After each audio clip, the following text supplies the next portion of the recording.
शिप्रा जी के संकल्प के लिए और हम सभी में एक जिजीविषा का संचार करने के लिए एक बार जोरदार तालियों से उनका स्वागत कीजिए।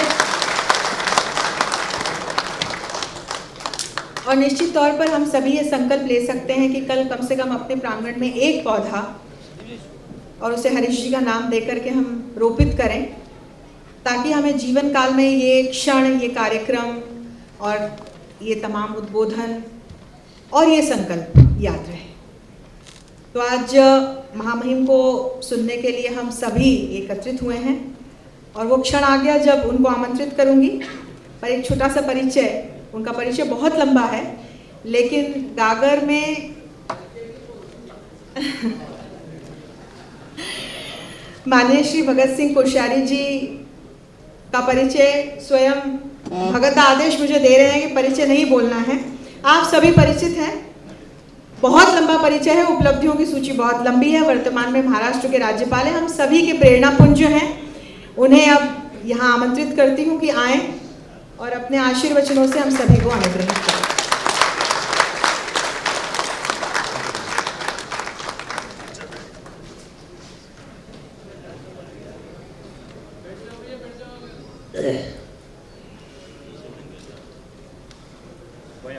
भाई, कितनों को भोजन की भूख लगी है और कितनों को अभी भाषण की भूख लगी है।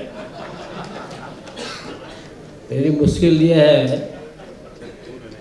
कि जब बहुत ज़्यादा भाषण हो जाते हैं तो फिर कहते कि खीर भी ज़्यादा खाओ तो वो भी इंडाइजेशन हो जाता है। तो काफ़ी भाषण हो चुके हैं और यमुना का भी आशीर्वाद मिल गया और नर्मदे हरि का भी आशीर्वाद मिल गया। अब उसके बाद समुद्र का खारा पानी क्या बोलेगा।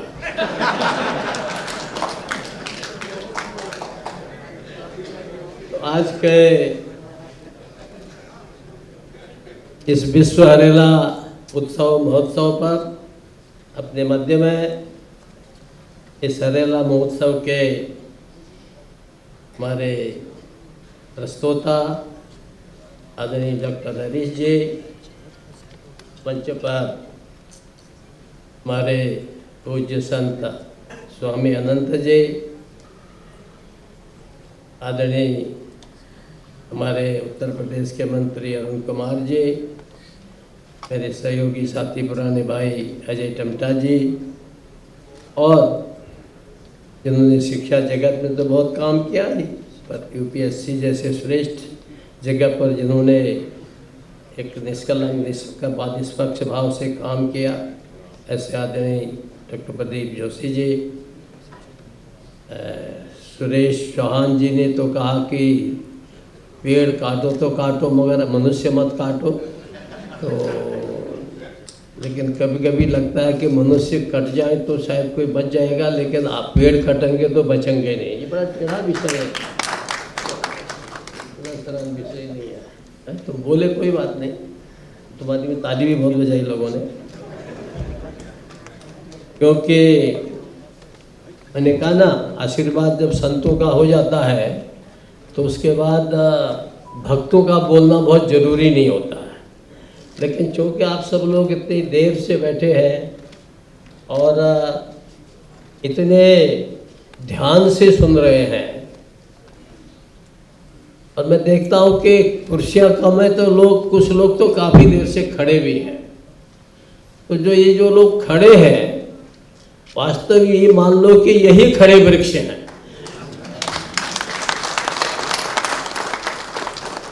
सुरेखा, बुरा नहीं कह रहा, हम सब लोग, बहुत लंबा नहीं बोलूँगा क्योंकि बहुत देर हो चुकी है और विषय को काफ़ी आदरणीय हरीश जी ने सुस्पष्ट शब्दों में और बड़ा विस्तार से आप सबको समझाया है, इसलिए मैं उस विषय पर लंबा नहीं जाऊँगा। और आध्यात्मिकता पर भी स्वामी जी बोल चुके हैं। लेकिन मुझे क्या लगता है कि जो संसार है, इस संसार के बारे में भगवत गीता में ये जो 15वां अध्याय है, उसमें संसार को भी उन्होंने एक प्रकार का वृक्ष का ही रूप दिया है। और उसके लिए कहा कि ऊर्ध्वमूलम अधः शाखा अश्वत्थम प्राहुरव्ययम। ये जो संसार है इसका जो मूल है, इस संसार रूपी वृक्ष का, जिसको अश्वत्थ कहते हैं, जो कभी खत्म नहीं होता, उसका मूल ऊपर है और उसकी शाखाएं नीचे को है। तो कल्पना कीजिए कि इस देश की जो चिंतन है, इस देश का जो मनन है, वो प्रकृति से कितना जुड़ा है कि जब संसार की कल्पना करता है तो वो उसकी कल्पना एक वृक्ष से करता है, और वृक्ष भी अश्वत्थ, यानी जो कभी खत्म ही नहीं होता है, अक्षय वृक्ष। इस प्रकार से आज हमारा देश का दुर्भाग्य क्या है, दुनिया का भी दुर्भाग्य है कि पिछले 200-300 वर्षों में दुनिया बहुत मटेरियलिस्टिक बन गई है और एकदम ऐसा लगता है कि जहाँ से भी हो, जैसे भी हो, और हमारे पास संपदा ज़्यादा होनी चाहिए, हमारी बड़ी बड़ी बिल्डिंग होनी चाहिए, हमारी बड़ी बड़ी कार होनी चाहिए, हमारे पास हवाई जहाज होने चाहिए, और एकदम चंद्रमा पर भी हमारा ही आवास होना चाहिए, मंगल पर भी हमारा ही होना चाहिए, शनि पर भी हमारा ही होना चाहिए। और एक ऐसा क्रेज इस प्रकार का पिछले 200-250 सालों में, जब से आधुनिक विज्ञान ने प्रगति की है, आधुनिक विज्ञान के प्रगति ने बहुत अच्छी चीज़ें भी हमको दी हैं और बहुत काफ़ी चीज़ें दी हैं, इसलिए उसकी कोई निंदा करना उचित नहीं है, बल्कि उसका जो अच्छा भाग है उसे हमें अपनाना है। लेकिन वो चूंकि एकांगी था, जैसा स्वामी जी ने कहा कि उसके पीछे अध्यात्म नहीं था। भारत में जो भी काम होता है, युद्ध भी अगर होता है, धर्म क्षेत्र, कुरुक्षेत्र, वहां जो युद्ध होता है तो उसमें भी कहा जाता कि परित्राणाय, अब आप सब जानते हो, तो उसमें भी हमारे यहाँ ये कल्पना की गई है कि हम युद्ध भी कर रहे हैं तो बचाने के लिए कर रहे हैं, धर्म को बचाने के लिए कर रहे हैं, हम संस्कृति को बचाने के लिए कर रहे हैं। तो एक प्रकार से ये जो आज जो पर्यावरण की जो विषय आ रहा है, बार बार आता है, तो ये पर्यावरण के विषय क्यों आया, इसका पीछे का इतिहास क्या है। लड़ाई तो जब से मनुष्य पैदा हुआ, जानवर पैदा हुआ, तब से होती रहती लड़ाई और दोस्ती, ये परमानेंट गुण है। हाँ, न नर्मदा हटा सकते, न गंगा हटा सकती है, पवित्र नदियाँ हमारे माताएं हैं। तो ये गुण है कि एक जैसे जो संघर्ष और ये सब चीज़ें, ये स्वाभाविक चीज़ें हैं, लेकिन इन सब के बीच में इन सब का हल निकालने के लिए जो चिंतन चाहिए, वो चिंतन ये कि इस संघर्ष के बीच में कैसे सामंजस्य हो, कैसे संतुलन हो। हमारे यहाँ हमेशा जो चिंतन रहा है, उस चिंतन में बैलेंस रहा है, यानी एक तरफा नहीं रहा है। ईट ड्रिंक बी मैरी हमारे यहाँ कभी नहीं रहा है। यदि किसी चारवाक ने कहा होगा कि रणम करता घृतम पीवे, लोगों ने उसे नकार दिया। कहा तो ऋषि उसको भी, ये नहीं कहा कि ये कोई छोटा मोटा आदमी है, उसको भी ऋषि कहा। लेकिन ये जो ऋणम करता घृतम पीवे, पूरा श्लोक बोलों का लंबा समय लगता है, तो ये नकार दिया गया। क्यों नकार दिया गया? क्योंकि ये देश के चिंतन में नहीं है कि हम इतने मैटेरियलिस्टिक बने हमारे देश में। इसीलिए सारा जो चिंतन है वो 4 पुरुषार्थों पर है, धर्म, अर्थ, काम, मोक्ष। हम उस चिंतन को भूल गए। हमारा जो मूल चिंतन है वो ऐसा है कि भूले, ऐसा नहीं कि देश से खत्म हो गया, खत्म होता तो देश ही खत्म होता, देश खत्म होता तो दुनिया खत्म हो जाती।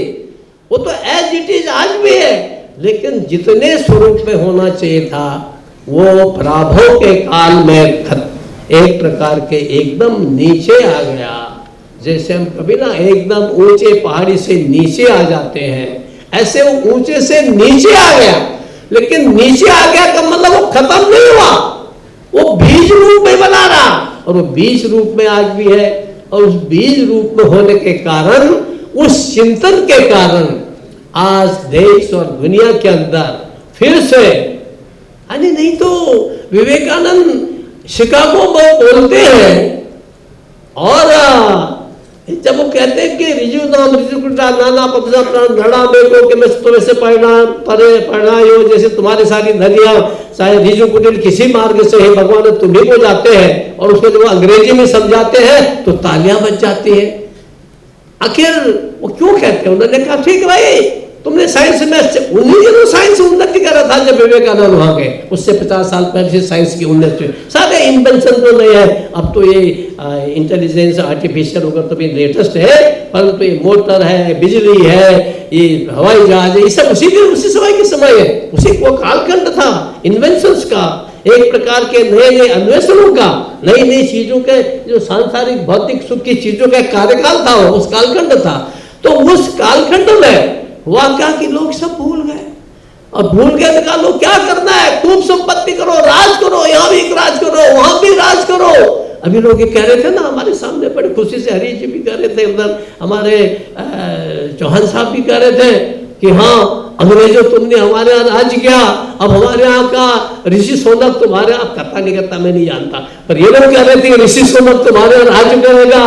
अभी क्या है, ये प्रकृति जो है ये एक प्रकार से ये स्वयं अपना एक जो साइकिल है उस साइकिल में अपना जस्टिस स्वयं करती है। हमारे इंग्लिश साहित्य में कभी कभी इसको क्या कहते हैं, this is called poetic justice. तो ये अंग्रेजी साहित्य में वो जानती है तो पोएटिक जस्टिस बोला जाता है, जिसको हम लोग नेचुरल जस्टिस भी कहते हैं। हम क्या हो गया कि हमने इस भौतिक सुख के लिए सारे हमारे जो प्रकृति है उस प्रकृति का दोहन बंद करके उसका शोषण शुरू किया है। अब शोषण में तो क्या हुआ, एक एक्सट्रीम से दूसरे एक्सट्रीम से, एक अति से दूसरे अति में हम चले गए। हमारी गौरा बहन ने, हमारे भगोड़ा जी ने, हमारे भट्ट जी ने, सबने आंदोलन चलाया, चिपको आंदोलन क्या चलाया, तो कुछ लोगों को जिनको कोई काम नहीं था, पेड़ तो लगा सकते नहीं थे, काम तो कर सकते नहीं थे, तो उनको ये फोकट में काम मिल गया। उन्होंने कहा भाई पर्यावरण बचाना है, अब जो है पेड़ मत काटो, और सारा आंदोलन चल गया कि पेड़ मत काटो। सही बात है, पेड़ नहीं काटना चाहिए, लेकिन क्या हम पेड़ काटे बिना रह सकते हैं? बताइए बताइए ना, रह सकते क्या नहीं रह सकते? बोलिए नहीं रह सकते हैं। तो चिंतन क्या हुआ, एक और तो पेड़ ऐसे काटे गए, जिस मैं देखता था जब मैं पढ़ता था हाई स्कूल इंटर बीए में, मेरे यहाँ से स्टार पेपर मिल को जिस ढंग से ट्रक के ट्रक भर के जाते थे, मेरा बाल हृदय रोता था कि अरे ये पेड़ क्यों काटे जा रहे हैं ऐसे। वो एक एक्सट्रीम था। अब उस एक्सट्रीम को बंद करने के लिए वो चिपको के तो सही लोग थे, उन्होंने तो एक सही आंदोलन शुरू किया, पर कुछ लोगों को जिनको कुछ काम नहीं था वो इन्वायरमेंटलिस्ट बन गए, और बैठे बैठे उन्होंने एक काम शुरू किया कि पेड़ मत काटो। And that was a negative approach only, that was not the positive approach. इस लंबे समय के इस निगेटिव अप्रोच को, इसका अगर उत्तर देना हो तो उसका उत्तर देने के लिए हमारे डॉक्टर हरीश जी ने सोचा, अरे मेरे कुमाऊं गढ़वाल में हर साल युगों युगों से यूं ही वर्षा ऋतु आती, श्रावण का महीना पहला जिस दिन संक्रांति होती है उस दिन हरेला त्योहार मनाते हैं, सैकड़ों साल से मनाते हैं। हरीश जी ने तो अभी शुरू किया। तो इनके मन में आ गया कि जब मेरे उत्तराखंड में इतने लंबाई से हरेला त्योहार मनाया जा रहा है, तो क्यों नहीं सारे देश के अंदर, सारे विश्व के अंदर हम हरेला त्योहार मनाएं। और जब कोई अच्छे इंटेंशन से, कोई अच्छे उद्देश्य से कोई आदमी आगे जाता है ना, तो ऊपर से भगवान साथ देता है।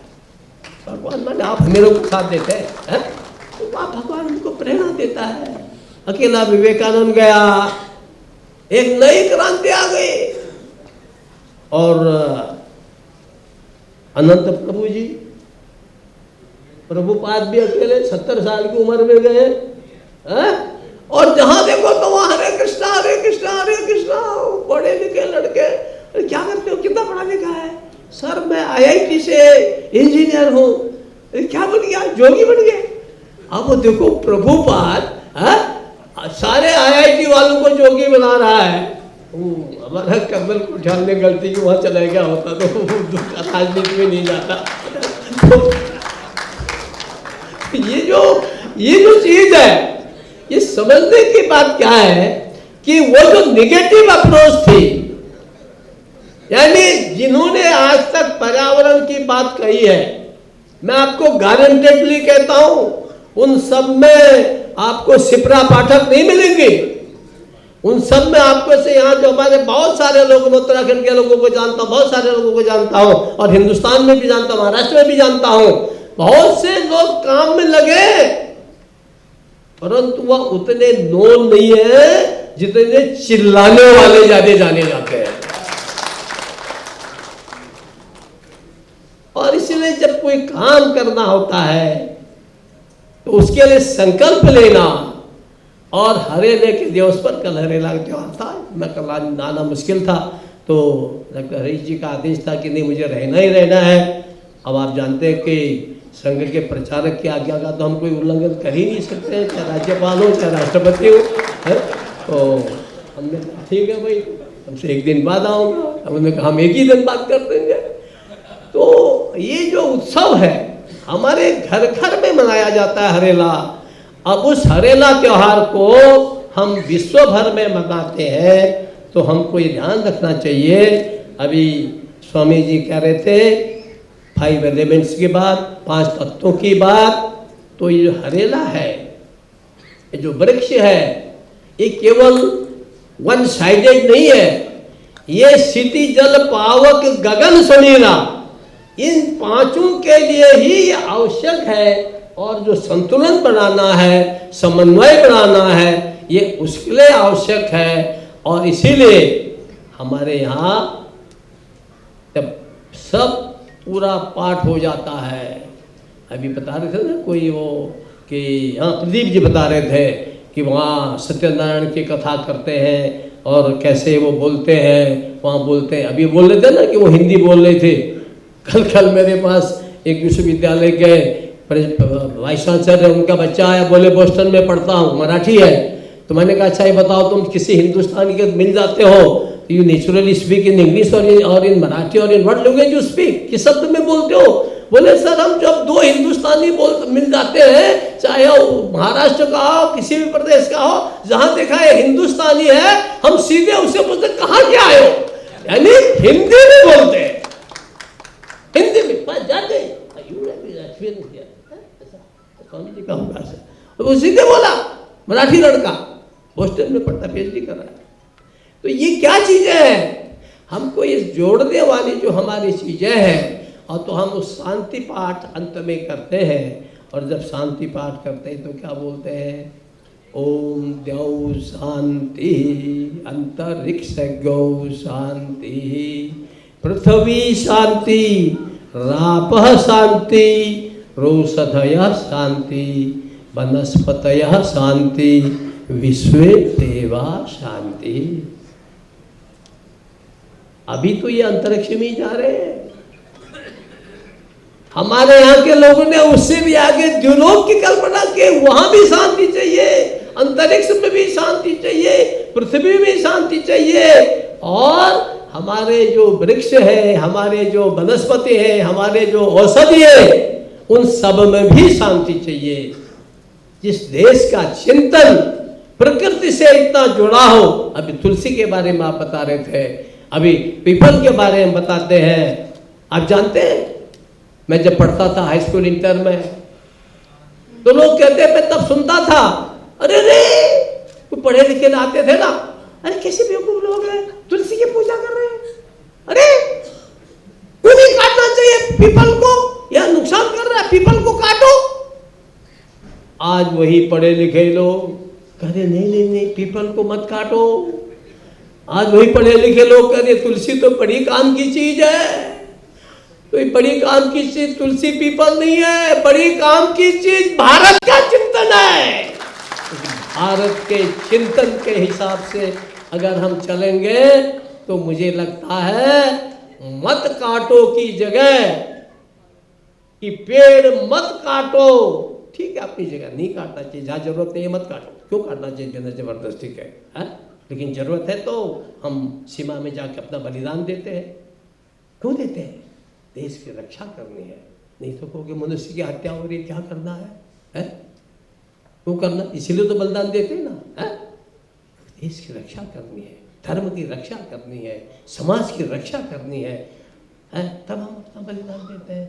तो जरूरत होती तो हम पेड़ काटते हैं, पर बड़े एक पेड़ काटो तो 2 पेड़ तो लगा दो, वो कोई नहीं करेगा। करेंगे क्या? मैं अगर आज पूछूं जितने इन्वायरमेंटलिस्ट सो कॉल्ड, अब ये बेचारी क्या लड़की शिप्रा, क्या नाम क्या, शिप्रा नर्मदा के किनारे जा रही है, शिप्रा नर्मदा एक हो गए, शिप्रा भी नदी है ना, उसी से नाम है। तो अब इसको क्या इतनी लंबे जाने की जरूरत है? अरे ऐसे कुछ काम करो, पॉजिटिव थिंकिंग, कंस्ट्रक्टिव थिंकिंग, कि हम कुछ काम करें। अरे नाना कहना और नारे लगा देना, बड़े बड़े लेख लिख देना, इट इज डैम इजी, कोई बड़ा कठिन नहीं है। अरे भाई तुम एक लेख आउटलुक में लिख रहे हो, तुम एक लेख वीक पत्रिका में लिख रहे हो, उसके बदले मेरे प्यारे मित्र एक पेड़ को लगा दे।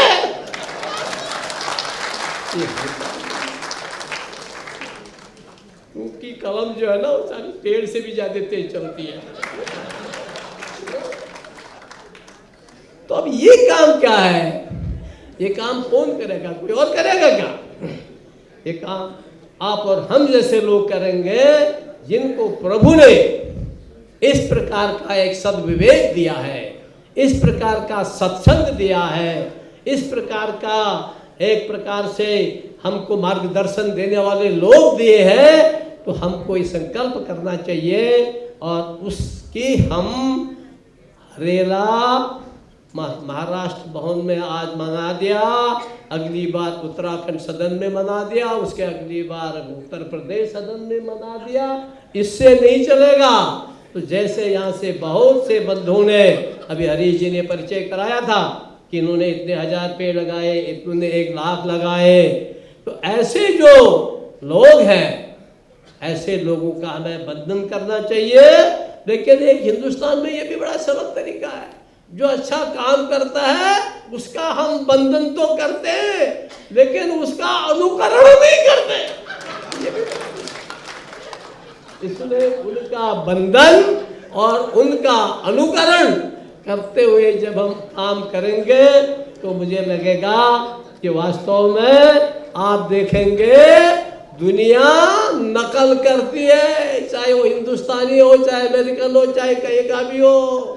प्रभुपाद को देखा ना, उन्होंने कहा क्या डांसिंग एंड प्रे, तो सब जो है नाचते लग गए एक दूसरे को देख के।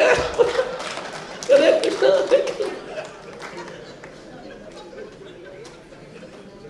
देखो कहां से कहां। इसलिए अब हम जब इस ढंग से आगे बढ़ेंगे, अब नहीं तो हम लोग क्या कहेंगे, अच्छा राजनीति में जैसे नारा लगता है वैसे अगर तुमने नारा लगा दिया सब लोगों ने कि हरीश जी तुम संघर्ष करो, हम तुम्हारे साथ हैं,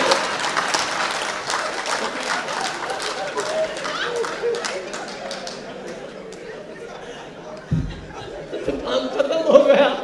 हम क्या कहेंगे, अरे तुम तो संघर्ष करो। इसलिए हम सब काम करें, हम सब पेड़ लगाएं, पौधे लगाएं और दुनिया अनुकरण करे। ऐसा उदाहरण यदि हमने प्रस्तुत किया तो मैं सोचता हूं कि हरेला उत्सव जिस उत्कंठा से, जिस एक अत्यंत पीड़ा से, दर्द से माननीय हरीश जी ने शुरू किया है, वो उत्सव सफल होगा और हम सब लोग इस धरती को फिर से सस्य श्यामला धरती के रूप में देख सकेंगे, सस्य श्यामला हरी भरी वसुंधरा के रूप में देख सकेंगे। और निश्चित रूप से जो काम शुरू होता है, हरीश जी, लोग कहते ना हम तो अकेले ही चले थे जानिबे मंजिल, लोग आते गए, हरीश जी का कारवां बनता गया। धन्यवाद।